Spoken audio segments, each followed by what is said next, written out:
afternoon, everybody, and welcome to this reopening of the memorial grounds and rededication of our war memorial.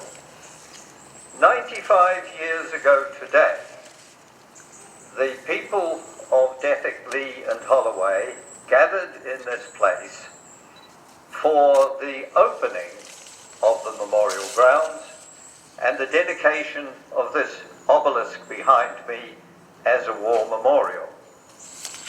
At that time, the hillside was almost totally bare. Over the years, trees have been planted, pathways made, and gardens developed. Then, more latterly, I regret to say that the garden was largely neglected and it became more of a wild woodland than either a park or a garden. Then, about 2 years ago, a group of residents led by Councillor Joan Ward, with the backing of the Parish Council and with financial support from the Heritage Lottery Fund, began a programme of restoration, the results of which you can see around you. I'm not going to try to thank everybody who took part in that work, but it would be unfair if I didn't pay tribute particularly to Joan Ward, who has worked tirelessly and in all weathers to produce the result that you see, and also Mr. John Swindell, who has given his skill and expertise and been a constant source of support. And also Joy Stevenson, who has also given expertise as well as her labour. I would like also to mention the voluntary help that has been given by our parish clerk, Tony Walker, in particular in helping to organise this event. 95 years ago, the opening was done by the Duke of Devonshire. We thought that it would be appropriate if his great-grandson, the current Duke, had been able to come and cut a ribbon in the manner that no doubt his great-grandfather had done for us. Unfortunately, the Duke was not able to attend today, but he has sent us a letter, which I will read to you.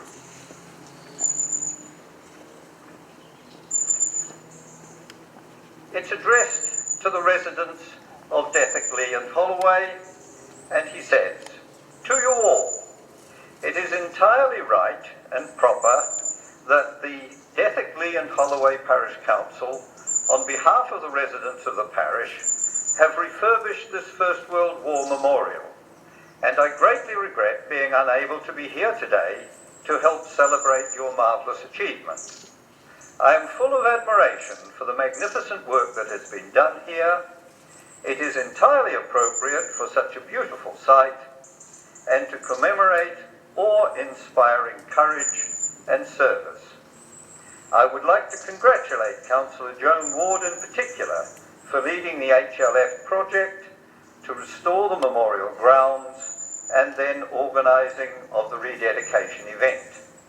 My great-grandfather would be delighted and very proud to see this memorial so well restored and so well supported by the local community. Sincerely, Stoker, Devonshire, the Duke of Devonshire." I'm going to ask Joan Ward now to tell us something about the history of the memorial grounds and a bit of information about the HLF project. Joan?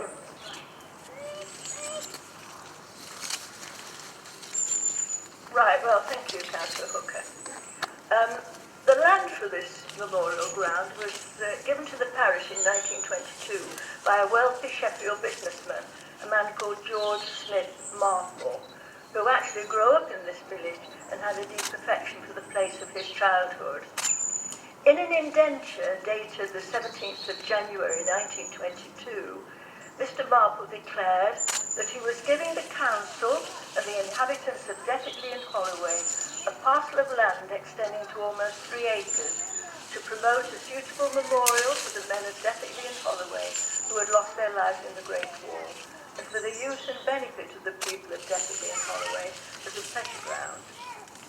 I've been told that initially the land was cared for by a workforce from the mill under the auspices of Mr. Martin Smedley, but after he died, things were not the same. Some work was carried out by volunteers over the years, and I know amongst other things they planted a variety of bulbs, and those of you who live locally know how colourful it is in the springtime with daffodils and bluebells. But when I became a trustee of this area in 2015, I could see that there was an awful lot of work that needed doing, and the council's budget would not run to anything but the essential work. But at a conference, I picked up a leaflet produced by the Heritage Lottery Fund, offering grants for projects carried out under the heading First World War, Then and Now. On behalf of the council, I applied for a grant of £10,000, and within a few weeks heard that our application had been successful. We employed professional people to do certain jobs like cutting down the dead trees and so on. But I have to say that I've had a small group of people who have given their time. Councillor Hook has already mentioned, my council colleague, Joy Stevenson, and John Swindle, a long-time resident of this village, who have worked tirelessly to bring this about. And I want to say also thank you to the representative of the Heritage Lottery Fund here today, because without their money, nothing would have happened. So thank you very much to the Heritage Lottery Fund.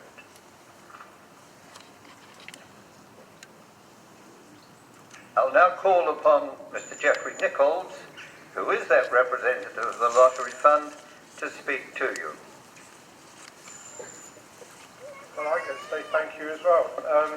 So thank you really for the invite to attend here this afternoon. What a wonderful place, and what a brilliant result. It'd be remiss of me not to say thank you to the Heritage Lottery players as well, because without people buying the tickets, we wouldn't be able to sort of find the money to do these things. So anyway, that's the last word from our sponsors. But congratulations really on the result we can see here today. It's absolutely brilliant. I've heard about what it was like before, and obviously now it's looking much more manageable, and I'll be looking forward to popping back occasionally just to see how it's developing. I go to a lot of projects around the region, and one thing I have learned is that every project needs a Joan, and this project has a Joan, and I'd just like to say well done and congratulations to Joan and putting all the hard work in, and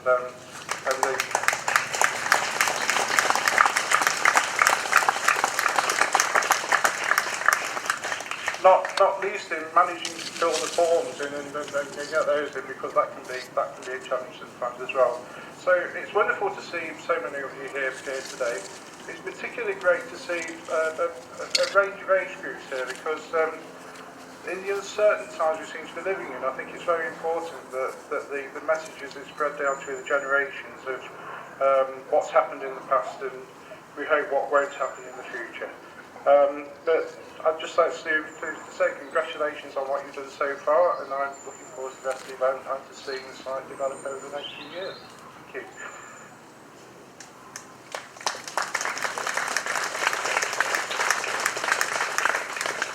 And now Councillor Ward is going to read an extract from one of the diaries that was written by a man from the village when he was in the trenches in France. I'll try not to make this a one-woman show, but just a little bit more than that. We're very pleased to welcome here today several members of the Thorpe family, sons and daughters of two brothers from this village who fought in the First World War but happily returned safely. The first one was Arthur Thorpe, father of Nora and Alec, who are sitting here behind me, and the eldest of 5 children born to Thomas and Mary Thorpe of Leeds. At the start of the war, Arthur volunteered to serve in the forces and was sent to France to serve in the Army Service Corps. He survived the Battle of Mons, one of the bloodiest battles of the whole war, a defeat for the British Army and a death toll of 1,600 young men in just one day. But he came back safely. His younger brother Bert was conscripted into the army aged 19, and after 6 weeks of intensive training became a member of the elite machine gun corps and sent to the Western Front, known throughout as the Killing Fields. For much of the time, Bert kept a diary in which he recorded aspects of life on the front line. There's not an entry for each and every day, but here are just a few extracts from this unique document. The diary begins on Friday the 13th of July. Not a good day to start a diary, is it? He travelled to Southampton and then on to Le Havre. The next day was followed a relaxation day, and they went swimming in the harbour at Le Havre. The next day there was a march of 9 kilometres and camped in a farmyard. There followed many more days with many more marches, most of them in the pouring rain. His first encounter with the enemy was on the 27th of July, when they were stationed near Ypres. Hostile enemy aircraft dropped shrapnel and incendiary bombs in the next field. The enemy made strong attacks, but were repulsed with the help of our barrage fire. Sergeant Walker was slightly wounded. On the 10th of August, he records heavy bombardment by our artillery at 6:45 a.m., but terrific shelling by the enemy. On the 24th of that month, they were inspected by Haig, the sort of the general. On the 20th of September, Bert was wounded in the left thigh by shrapnel during an attack on the German line. This was followed by a period in hospital, but on Christmas Day, Bert records, spent Christmas Day out of the line in a village where we had a good dinner of roast pork and plum pudding with lots of free beer. But what is really amazing to me in reading his diary is that in spite of being on the front line and in the action, letters were delivered almost every day and parcels once or twice a week. Bert writes frequently of receiving letters from his sweetheart Harriet, one containing Lucky White Heather. An entry of March the 21st, 1918 records, at precisely 12 o'clock midnight, Fritz opened up a terrific barrage, and in the course of a few minutes the Germans were upon us. They bombed us away from the guns, severely wounding Lance Corporal Flood and 3 men. They got our gun and tripod and took one prisoner, a man called Greaves. The other 2 men and myself managed with great difficulty to escape, unwounded but exhausted. A few days later, the men were ordered to make up fighting order and stand to ready for moving. We arrived in the line at 2 o'clock, having marched all the way without a rest. On the 1st of April, our troops were sent over 70 cylinders of cloud gas to the German front. In May, they were at a village called Bethune, which had been shelled heavily by the Germans, and Bert records that almost all the town is on fire. There are a few entries during the summer months, but on the 28th of September, Bert writes, proceeded to the front line to be ready for attack in the morning. But that was the end of Bert's war, for in the ensuing battle he was wounded in the back. A letter from the army chaplain to his family said, "It would not be honest of me to hide from you that this is a serious wound, but he is being well looked after by the splendid nurses and doctors." Yet they did a fine job, for Bert recovered, returned home, married Harriet, set up a successful business, became heavily involved in the local political scene, and became father to 8 children, and 4 we have right behind me. Colin, Mary, Gordon, and me.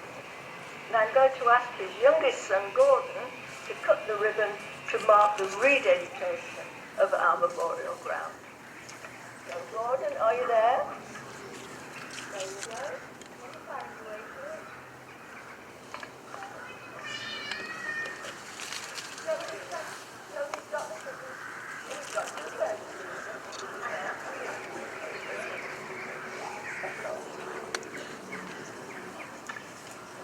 I should perhaps explain that as far as we know, the members of the Thorpe family are the only people now resident in the village who who are descendants of those men who are named on the war memorial.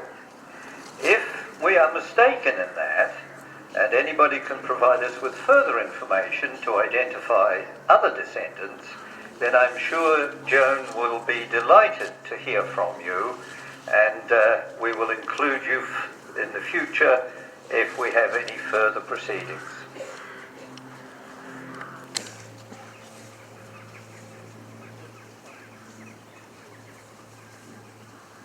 When this memorial was first dedicated to the memory of those who fell in the First War, that war had only been over for 4 years. And it was believed that the terrible war that was so terrible that it was a war that ended all war. Such was the dreadful devastation.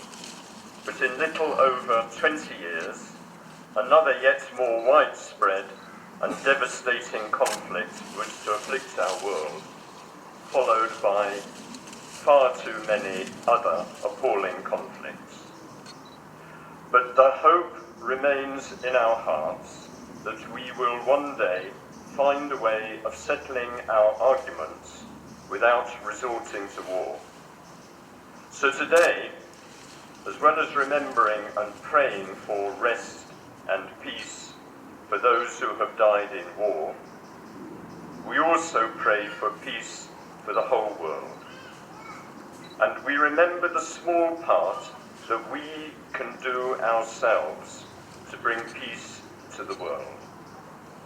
Whenever we are involved in an argument or a misunderstanding, be it in a family, in our neighbourhood, in society, in schools, clubs, churches, businesses, or wherever, let us always try our very best to resolve the conflict, to reach a consensus, to compromise, not to resort to extreme or hasty or unbalanced responses. For peace is not made in the council chambers of the great and mighty, but in the human heart, from which spring thoughts of peace, gentleness, thoughtfulness, understanding, and kindness. So before we have the prayer of rededication, let us listen to the words of Isaiah the prophet. In days to come, the mountain of the Lord's house shall be established as the highest of the mountains, and shall be raised above the hills. All the nations shall stream to it.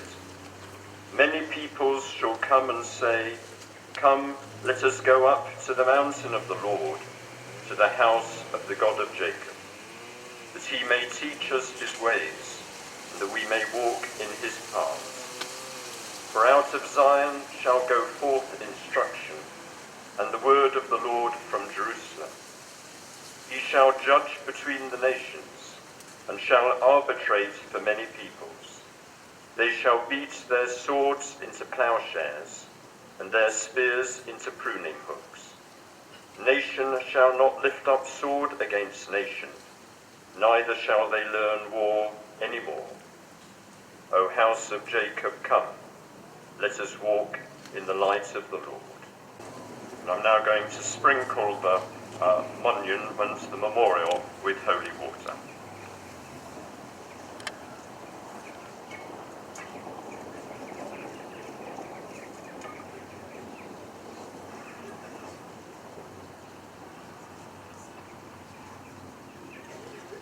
Almighty and eternal God, from whose love in Christ we cannot be parted, either by death or life, hear our prayers and thanksgiving for all whom we remember this day.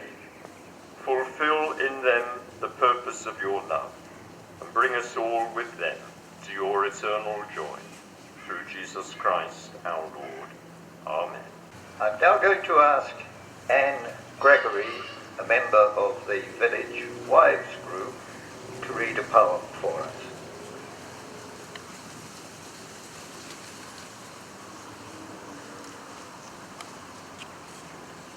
The Soldier by Rupert Brooke.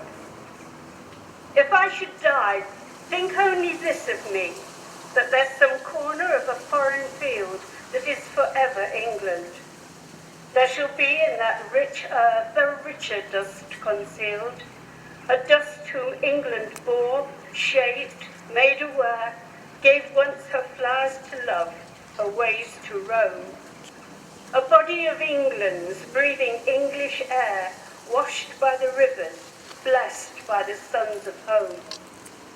And think, this heart, all evil shed away, a pulse in the eternal mind no less, gives somewhere back the thoughts by England given, her sights and sounds, dreams happy as her day, and laughter learnt of friends, and gentleness in hearts at peace under an English heaven.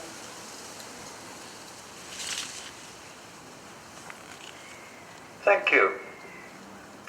We are now going to have the members of the Women's Institute from the village first of all tell us something about the research that they did a few years ago about the men whose names appear on the memorial, and then members of the Women's Institute will read those names. So to begin with, Nancy Slaney, I think, is coming to tell us about the research, and then the names will be read by Nancy, by Jenny Goodman, and Liz Mead.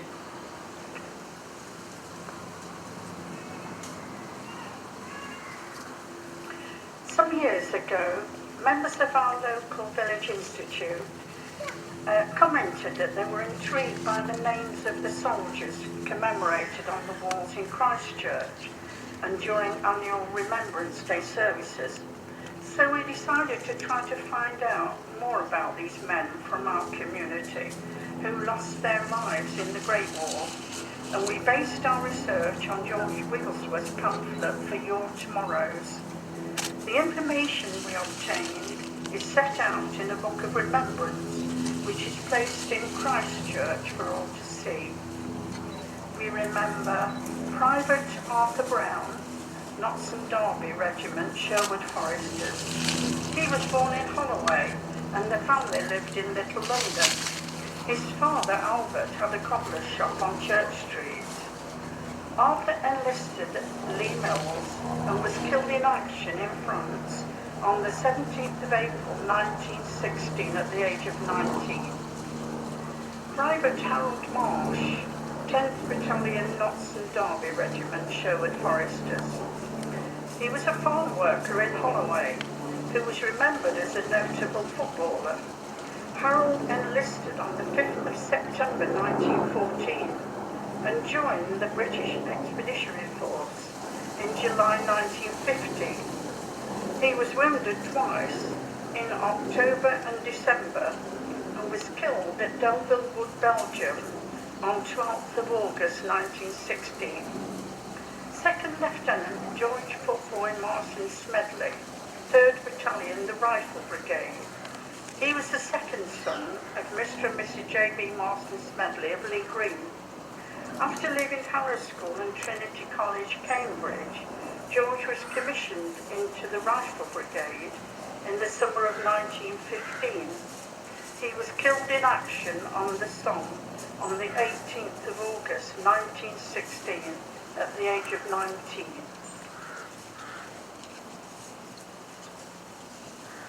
We remember Private Harold Oakley, 16th Battalion, Manitoba Regiment, Canadian Infantry. He lived at the Hollands before emigrating to Canada. He enlisted in Regina and died at the Somme on the 27th of September 1916, aged 20. Private Harold Alfred Thorpe, 16th Battalion, Notts and Derby Regiment, Sherwood Foresters. He lived at Shelford House in Lee. He enlisted at Lee Mills and died at the Somme on the 8th of October 1916, aged 18. Second Lieutenant George Francis Walker, 5th Battalion Territorial, York and Lancaster Regiment. He lived in Surrey and practised as a barrister. His grandfather owned the hat factory in Lee. He enlisted in the ranks, but was gazetted second lieutenant in June 1916. He died at the Somme on the 7th of December 1916, aged 40. Private Ernest Davis, 54th Battalion, Central Ontario Regiment, Canadian Infantry. He lived at Holloway House before emigrating to Canada.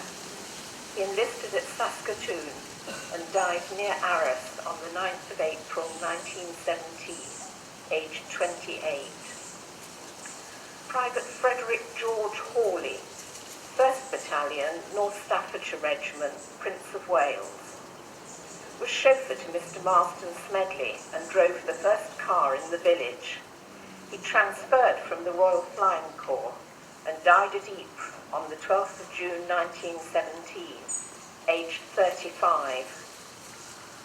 Private Norman Bywater Mears, 28th Battalion, Australian Imperial Force. He lived in his youth at the Wesleyan Chapel House in Leigh. He emigrated to the gold mining areas of Australia and enlisted in Kalgoorlie. He was killed in action at Polygon Wood in Belgium on the 20th of September 1917, aged 43, and is commemorated on the Menin Gate.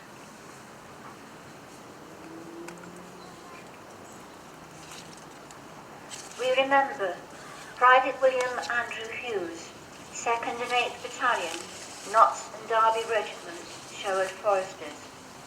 Born at Red Hill Farm, Tansley Common, he was in B Squadron, Derbyshire Imperial Yeomanry as a Lance Corporal until November 1916. He was called up again in April 1917. He died in Ypres on the 28th of September 1917, aged 26.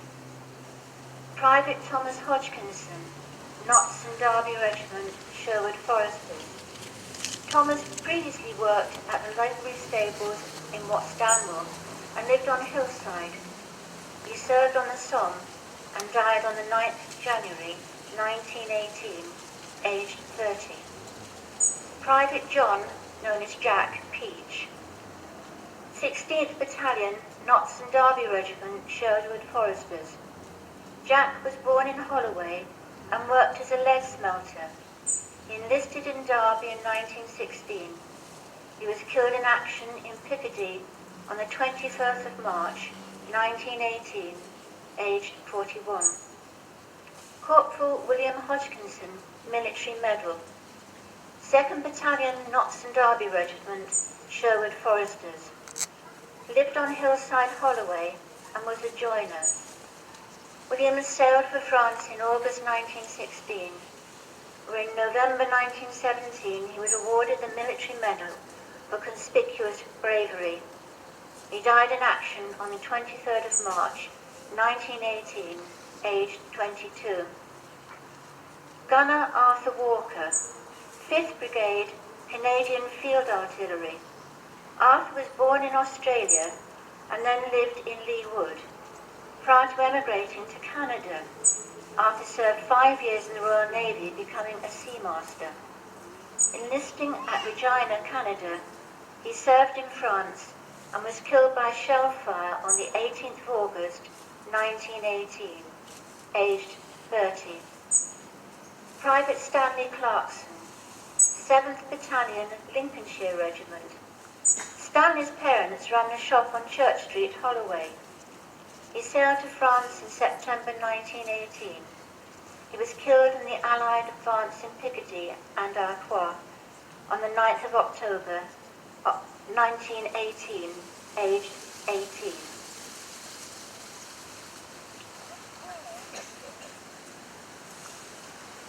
We also remember the following, who died in the Second World War. William Collin, Eugene Broomhead, aged 26, Arthur Bush, aged 18, and William Stanley Newton, aged 32.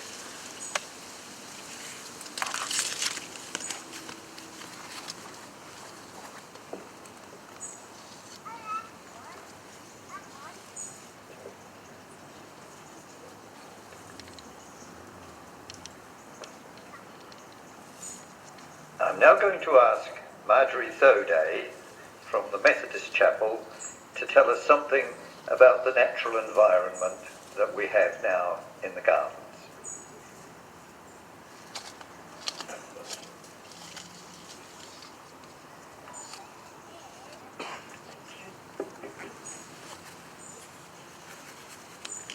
As a family, most Sunday afternoons we have walked up here, and only a few weeks ago I came up with some of the family. Anne and I were admiring all the work that has been done, but grandson Ben stood and took one look and he said, "They have ruined it. How can we now play tin can lurky? How can we come up the climbing place now?" He was having memories. He's 32 now, and I don't think he was thinking of indulging in these things himself, though maybe of his son. But really, he was indulging in memories.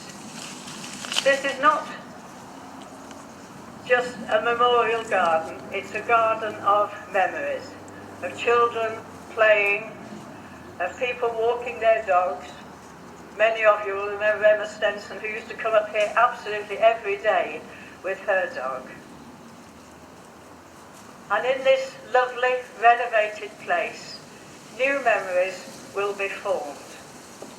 I represent the chapel, and we were lucky enough to have a grant to renew our gardens, and we have a wildlife patch, and it's remarkable how many new species, particularly of butterflies, have come since it was done. And the same thing is going to happen here. A haven for wildlife it is. There are birds, the tits, the robins, the tree creepers, the jay, who we can sometimes hear even down in our gardens. And I'm looking forward to seeing what will come now that so much more light has been let into the environment. And I think that the men whom we honour would be pleased that there is not only this splendid stone memorial behind me, but here is a continuous living memorial which has been and will be enjoyed by generations past, present and future.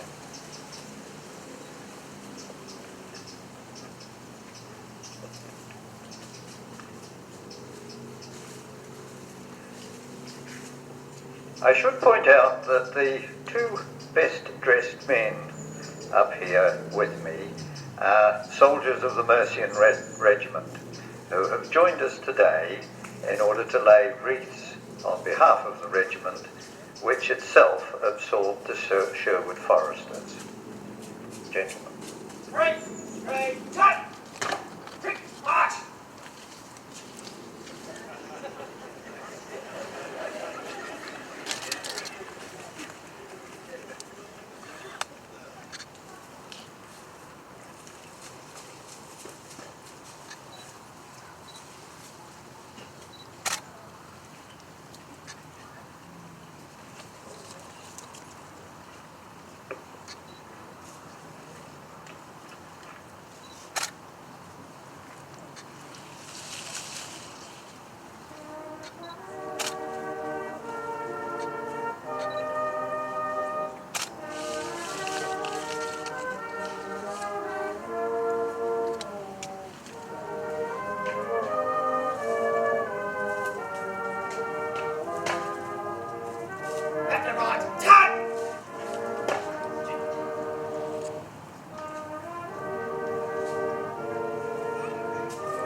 I should point out that the soldiers were followed by members of the Scouts, who have each laid a poppy for the men who are named on the memorial.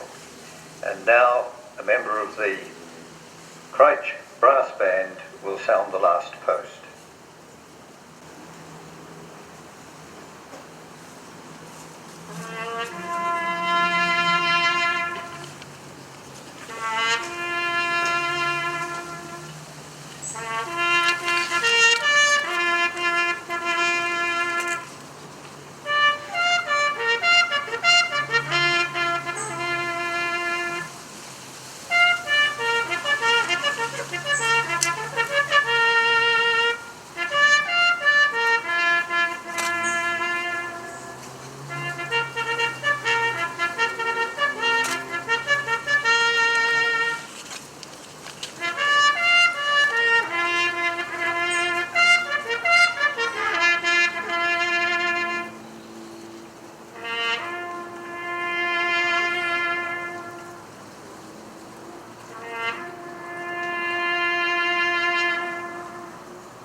They shall not grow old as we that are left grow old. Age shall not weary them, nor the years condemn.